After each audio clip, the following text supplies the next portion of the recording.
ಇನ್ನು ಬಳ್ಳಾರಿಯಲ್ಲಿ ನಡೆದಂತಹ ಗುಂಡೇಟು ವಿಚಾರಕ್ಕೆ ಸಚಿವ ಸತೀಶ್ ಜಾರಕಿಹೊಳಿ ಅವರು ರಿಯಾಕ್ಟ್ ಮಾಡಿದ್ದಾರೆ. ನಿನ್ನೆ ಪೋಸ್ಟರ್ ಗಲಾಟೆ ಆಗಬಾರದಿತ್ತು, ಆದ್ರೆ ಆಗೋಗಿದೆ. ನಾಳೆ ನಾನು ಅಲ್ಲಿರೋ ಕಾರ್ಯಕ್ರಮಕ್ಕೆ ಹೋಗಬೇಕಿತ್ತು ಅಂತ ಪ್ರತಿಕ್ರಿಯೆ ಕೊಟ್ಟಿದ್ದಾರೆ.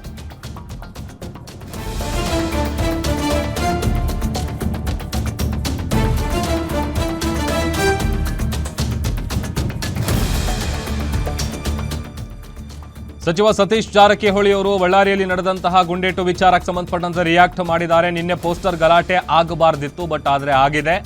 ನಾಳೆ ನಾನು ಅಲ್ಲಿರೋ ಕಾರ್ಯಕ್ರಮಕ್ಕೆ ಹೋಗಬೇಕಿತ್ತು. ಪೊಲೀಸರು ತನಿಖೆ ಮಾಡಲಿ, ಈಗಲೇ ಏನು ಹೇಳೋದಕ್ಕಾಗಲ್ಲ. ಯಾವುದೇ ಬ್ಯಾನರ್ ಕಟ್ಟಿದ್ರು ಒಂದೆರಡು ದಿನ ಇರುತ್ತೆ ಅಷ್ಟೇ. ಶಾಸಕ ಭರತ್ ರೆಡ್ಡಿ ಜೊತೆ ಮಾತಾಡ್ತೀನಿ ಅಂತ ಸತೀಶ್ ಜಾರಕಿಹೊಳಿ ಅವರು ರಿಯಾಕ್ಟ್ ಮಾಡಿದ್ದಾರೆ. ಆಗಬಾರ್ದಿತ್ತು, ಆಗಿದೆ. ಪೋಸ್ಟರ್ನ ವಿಷಯ ಅದೇನು ಪೋಸ್ಟರ್ ಮನೆ ಮುಂದೆ ಕಟ್ಟಿದಾರಂತ ಅಷ್ಟೇ ಗಲಾಟೆ. ನೋಡೋಣ, ಪೊಲೀಸರು ಏನೋ ಆಕ್ಷನ್ ತೊಗೊಳ್ತಾರೆ, ಯಾರು ತಪ್ಪಿಸ್ತಾರ ತಗೋತಾರೆ ಅಷ್ಟೇ. ಗೊತ್ತಿಲ್ಲ ಏನಿದೆ, ನಮ್ಗೆ ಗೊತ್ತಿಲ್ಲ.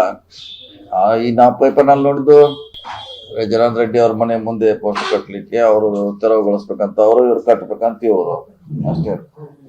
ರಿಯಾಲಿಟಿ ಗೊತ್ತಾಗ್ಬೇಕಾದ್ರೆ ಎನ್ಕ್ವೈರಿ ಆಗ್ಬೇಕಷ್ಟೇ ಏನಾಗಿದೆ.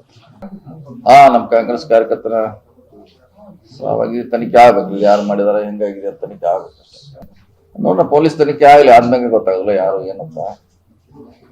ಆಗುವವರೆಗೆ ಹೇಳಲಿಕ್ಕಾಗಲ್ಲ. ಈಗ ತನಿಖೆ ಮಾಡ್ಲಿ, ಪೊಲೀಸರು ಮಾಡ್ಕೊಂಡು ನಿಜಾಂಶ ಗೊತ್ತಾಗ್ತದೆ. ಅಲ್ಲ, ಅದೇನಿದ್ರು ಎನ್ಕ್ವೈರಿ ಆದಾಗ ಗೊತ್ತಾಗಲ್ಲ ಯಾರು ಮಾಡಿದ್ರು, ಯಾಕೆ ಮಾಡಿದ್ರು ಅಂತ. ಈಗ ತಕ್ಷಣ ಹೇಳಿಕ್ ಆಗಲ್ಲ. ನಿನ್ನೆ ಆಗಿದ್ದು ರಾತ್ರಿ ಪೊಲೀಸರು ತನಿಖೆ ಮಾಡೋಟ ವೇಟ್ ಮಾಡ್ಬೇಕಷ್ಟೇ. ಏನು ಇಮಿಡಿಯೇಟ್ ಏನು ಹೇಳಲಿಕ್ಕೆ ಆಗೋಲ್ಲ.